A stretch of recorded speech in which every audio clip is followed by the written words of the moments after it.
कांग्रेस के youth wing के द्वारा चलाए जा रहे पलायन रोको नौकरी दो यात्रा आज तीसरे दिन मोतिहारी से जिले के ढाका के लिए निकल पड़ा है। मोतिहारी के गांधी आश्रम सह जिला कांग्रेस कमेटी के कार्यालय से आज की यात्रा प्रारंभ की गई है, जिसमें कांग्रेस के नेता कन्हैया कुमार के नेतृत्व में हजारों कांग्रेस कार्यकर्ताओं के साथ जिले के ढाका के लिए प्रस्थान किया है। पदयात्रा में हजारों की संख्या में छात्र, नौजवान और कांग्रेस कार्यकर्ताओं ने भाग लिया। इस दौरान हाथों में पलायन रोको नौकरी दो की तख्ती को लेकर नारे लगाते रहे। पदयात्रा में विभिन्न प्रतियोगी परीक्षाओं में पेपर लीक के कारण वंचित सैकड़ों छात्र छात्राएं भी शामिल हुए। जिले में पदयात्रा के दौरान कांग्रेस नेता कन्हैया कुमार के द्वारा पत्रकारों से दूरी बनाकर रखी गई। हालांकि यात्रा के क्रम में भरौलिया के एक निजी रेस्टोरेंट के सभागार में कांग्रेस के युवा राष्ट्रीय अध्यक्ष वरुण चौधरी के द्वारा एक प्रेस वार्ता का आयोजन किया गया, लेकिन कांग्रेस नेता कन्हैया कुमार प्रेस वार्ता में शामिल नहीं हुए। प्रेस वार्ता के दौरान कांग्रेस के युवा राष्ट्रीय अध्यक्ष डबल इंजन की सरकार पर जमकर हमला बोला है। युवा राष्ट्रीय अध्यक्ष ने भाजपा और जातियों पर हमला बोलते हुए कहा कि बिहार पेपर लीक का अड्डा बन गया है और छात्र छात्राएं जब पेपर लीक कर मुद्दे को लेकर आंदोलन कर रहे हैं, धरना प्रदर्शन कर रहे हैं, तो सरकार छात्र छात्राओं के साथ खड़ा नहीं होकर पेपर लीक कर माफियों के साथ दे रही है और छात्र छात्राओं पर लाठियां बरसा रही है। डबल इंजन की सरकार के ट्रेन में केवल पेपर लीक माफिया और शराब माफियों को बैठाकर सरकार चल रही है। 2019 और 21 के बीच में एक एयरफोर्स की भर्ती आई थी, जिसमें एग्ज़ाम होता है, दौड़ होता है, मेडिकल होता है, ग्रीन कार्ड मिलता है। ग्रीन कार्ड मिलने के बाद फाइनल सिलेक्शन भी होता है एयरफोर्स में, जो कि अभी तक पेंडिंग हुए और अभी तक इसका कोई ये नहीं लिखित प्रमाण पत्र नहीं मिला है कि किस कारण के बस ये मेरा ज्वाइनिंग रोके हुए है मोदी सरकार। क्या कहना चाहेंगे? तो कहना यही चाहेंगे कि हमारी जल्द से जल्द ज्वाइनिंग करवा दें मोदी जी, नीतीश जी, प्लीज़ करके। सारे स्टेट के लड़के आए हैं, उड़ीसा, आसाम, झारखंड, उत्तराखंड, हरियाणा, चंडीगढ़, जम्मू कश्मीर, सभी स्टेट के बालक हैं। सभी आपके जैसे आपके पुत्र हैं, कृपया करके जल्द से जल्द ज्वाइनिंग करवा दें। क्या नाम है आपका? मेरा नाम प्रद्युमन कुमार राय है, छपरा बिहार का रहने वाला हूँ। हमारे जो मिनिस्टर एक्स मिनिस्टर हैं वो भी साथ हैं, उदय जी, गरीबदास साथ हैं और साथी लोग साथ हैं। देखिए, हमारी जो यात्रा है पलायन रोको नौकरी दो, इस यात्रा के माध्यम से ये यात्रा एनएसवाई यूथ कांग्रेस पार्टी की यात्रा को सपोर्ट कर रही है, लेकिन वास्तविकता ये है इस यात्रा में नौजवान छात्र छात्राएं और खास तौर पर जो अग्निपथ से पीड़ित छात्र हैं वो सब शामिल हैं। आपने देखा होगा पेपर लीक का जो एपिक सेंटर है कहीं ना कहीं वो बिहार बनता जा रहा है और इस पेपर लीक की कहानी के पीछे आप देखेंगे बार बार, और बीपीएससी के छात्र रहे हो, नीट के छात्र रहे हो, हमेशा क्या हुआ करता था, अगर गलती से किसी सरकार के समय कोई पेपर लीक हो जाता था तो सरकार छात्रों के साथ खड़ी होती थी। लेकिन बिहार में देखने को मिला बीजेपी और जेडीयू की सरकार को कि जब पेपर लीक होता है तो पेपर लीक कराने में धांधली में लोग पाए जाते हैं, सरकार उनके साथ खड़ी होती है और जो छात्र छात्राएं इसके विरोध में आवाज उठाते हैं उन पर लाठी बरसाने का काम, वाटर कैनन चलाने का काम ये सरकार करती है। और अभी मैं इस यात्रा में चल रहा था तो यात्रा में मुझे एक छात्र मिला, एक 15 साल की गुड़िया मिली। मैंने उससे पूछा आप क्या बनना चाहते हो? उस छात्रा ने बोली मैं डॉक्टर बनना चाहती हूँ। तो मैंने कहा आपके डॉक्टर बनने में क्या सहयोग कर सकते हो? उसने कहा भैया बस पेपर लीक ना हो, हमें अभी से डराया जा रहा है, हम डेली अखबार पढ़ते हैं। जब नीट का एग्जाम हुआ, नीट के एग्जाम में पता लगा कि जो एनटीए का पूरा नेक्सस ही एनटीए पूरा शामिल था, तो केंद्र सरकार ने निर्णय लिया कि हम एनटीए के साथ जाएंगे, ना कि छात्रों के साथ। तो पेपर लीक एक बड़ी समस्या है जिसका एपिक सेंटर बिहार बनता जा रहा है। तो हम आपके मीडिया के माध्यम से उन छात्र छात्राओं की भी आवाज बनना चाह रहे हैं। आज 2 छात्र हमारे साथ भी थे कि पेपर लीक जैसी गंभीर समस्या से बिहार प्रदेश जूझ रहा है। प्रदेश की सरकार और केंद्र की सरकार इस मुद्दे को बिल्कुल दरकिनार ना करे और ये यात्रा जारी रहेगी। और इस यात्रा का कोई ऐसा समापन नहीं है, ये यात्रा जारी रहेगी। जितने छात्र छात्राएं हमारे, जब तक उनकी आवाज नहीं सुन लेगी सरकार और उनके मुद्दे की बात नहीं करेगी, हमारी यात्रा में बार बार जो छात्र छात्राएं शामिल रहेंगे। और आपको मैं एक उदाहरण और देना चाहता हूँ, नीट से जो भी मेरे एक छात्र ने बताया, नीट से डॉक्टर बनते हैं। मुझे अभी डर लगने लगा है कि बीजेपी के जब खुद नेता अमित शाह जी हों या बीजेपी के बिहार के प्रदेश के नेता हों या नीतीश कुमार जी, देखो मैं उनकी लंबी आयु की मैं कामना भी करता हूं, लेकिन मुझे पता चला कि उनकी तबीयत भी खराब रहती है।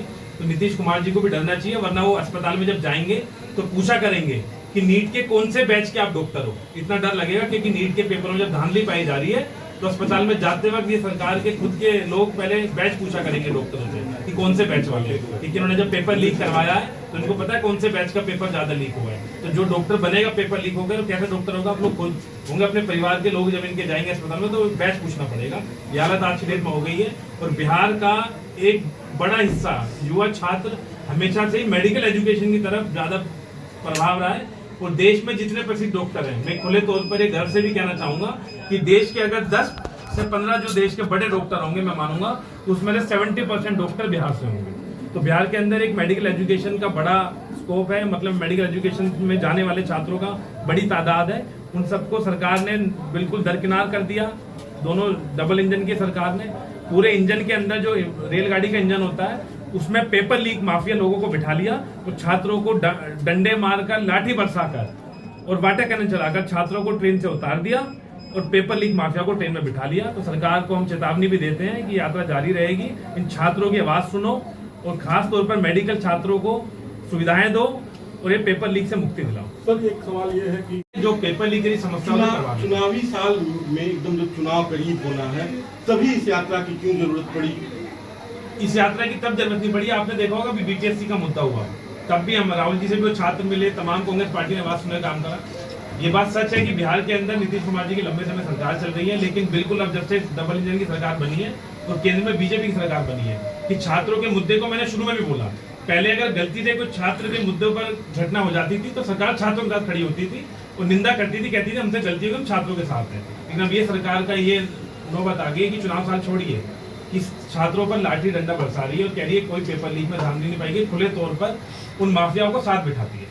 तो चुनावी साल नहीं है, ये मुद्दा है, मुद्दा चलता रहेगा जब तक अगर छात्रों की, मैं बोलता हूँ आज नीतीश कुमार जी अपने किले से बाहर निकले और बीजेपी के प्रदेश अध्यक्ष और तमाम लीडर बाहर निकले और छात्रों से माफी मांगे और उनका जो इशू है वो एड्रेस करना शुरू करें। बात करें क्यों यहाँ के लोग दूसरे प्रदेशों में जा रहे हैं, क्यों नौकरी देने में सक्षम नहीं है, नीतीश कुमार जी बाहर आके एड्रेस करना शुरू करें। हमारी यात्रा में मैं उनको निमंत्रण देता हूँ, नीतीश कुमार जी को, बीजेपी नेताओं को, आज यात्रा में छात्रों से मिले, जुड़े हमारे मुद्दे से और उनकी बात सुने। अगर बात नहीं सुनेंगे तो हमें यात्रा में निकालनी पड़ेगी और छात्रों की आवाज बढ़ना पड़ेगा। पेंडिंग भर्ती के तमाम छात्र चल रहे हैं जो उनको सारा कुछ नौकरी नहीं मिली, उन पर क्या है स्टैंड? देखिए, लगभग 1.5 लाख छात्र थे जिनके सारी सिस्टम पूरा हो गया था, उन्होंने मेडिकल एग्जाम दे दिया, फिजिकल फिटनेस पास कर दिया। कई छात्र हैं जिन्होंने 8-8, 10-10 साल मेहनत करी सेंटर्स देने के लिए। आप सोचिए जब पता लगे कि 60-70 छात्र हैं जिन्होंने आत्महत्या कर ली, क्यों पेंडिंग भर्ती वाले छात्रों ने आत्महत्या तक कर ली कि अब तो हमारा दर्द सुन लो।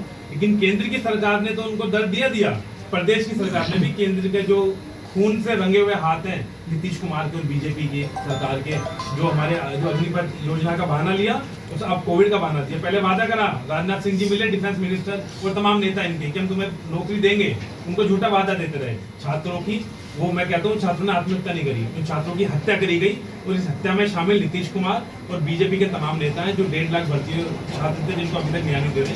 वो छात्र हमारे साथ चल रहे हैं, उनका दर्द आप उनसे सुनेंगे। वो सामान्य परिवार के छात्र हैं, किसी के पापा अभी भी ठेला लगाता है सब्जी का, किसी के घर में कोई कमाने वाला नहीं है और वो नौकरी देश की सेवा करने के लिए मांग रहे थे, देश के आगे नौकरी मांगना। तो छात्र भी साथ चल रहे हैं, उनको जब तक न्याय नहीं मिलेगा यात्रा में वो शामिल रहेंगे और भी तमाम छात्र छात्राएं आ रहे हैं।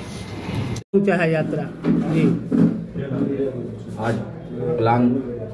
आज मोतिहारी के कर्मभूमि पे हमारे राष्ट्रीय नेता कन्हैया कुमार जी NSUI के प्रभारी हैं वो, और हमारे यूथ कांग्रेस के प्रदेश अध्यक्ष शिव प्रकाश गरीबदास जी, NSUI के राष्ट्रीय अध्यक्ष वरुण चौधरी जी और हमारे पूरे NSUI यूथ कांग्रेस के साथी, और साथ में जो हमारे नीट परीक्षा से पेपर लीक से जो छात्र वंचित रह गए और जो फौज में 1.5 लाख फौज में जो लड़का को परीक्षा से पास करने पर कोरोना के लेकर उसको कोरोना के बहाने से उसको वंचित कर दिया गया। यही बिहार सरकार है जो कोरोना में इलेक्शन करा सकती है, लेकिन वो छात्र जो दिन रात मेहनत कर किसान गरीब का लड़का है जो मेहनत रात दिन कर फील्ड में और अपने परिश्रम से सारा क्वालिफाई फाइनल करने के बाद सिर्फ ज्वाइनिंग बाकी था और उसको इस सरकार ने समाप्त करने का काम किया। इसलिए आज कांग्रेस पार्टी के छात्र युवा इंग ने उस पदयात्रियों के साथ है, युवाओं के साथ है, छात्रों के साथ है। निश्चित तौर पे ये यात्रा से संदेश जा रहा है। आप लोग देखे हैं कि शहर में आम लोगों को भी काफ़ी मैसेज गया है। यात्रा आने वाले दिन में और लंबी कतार होते जाएगा और ये यात्रा जब तक चलेगा जब तक कि निकम्मी सरकार इस छात्रों पे जो अत्याचार, पेपर लीक और जो छात्रों के साथ, युवाओं के साथ जो खासकर देखिए हमारे बिहार में यहाँ के मजदूर बाहर जाके रहते हैं, बाहर जाने से रोजगार नहीं है। ये सरकार निकम्मी है, वो सरकार बदलनी है। यही नारे के साथ हम लोग निश्चित तौर पे इस सरकार के विरोध में यात्रा को सफल बनाने में जितना युवा टीम और छात्र आए हैं सभी को आप लोग के माध्यम से बधाई, और आप लोग के माध्यम से हम जनता से भी अपील करना चाहते हैं कि ज़्यादा से ज़्यादा संख्या में यात्रा को आप लोग सफल बनाएं।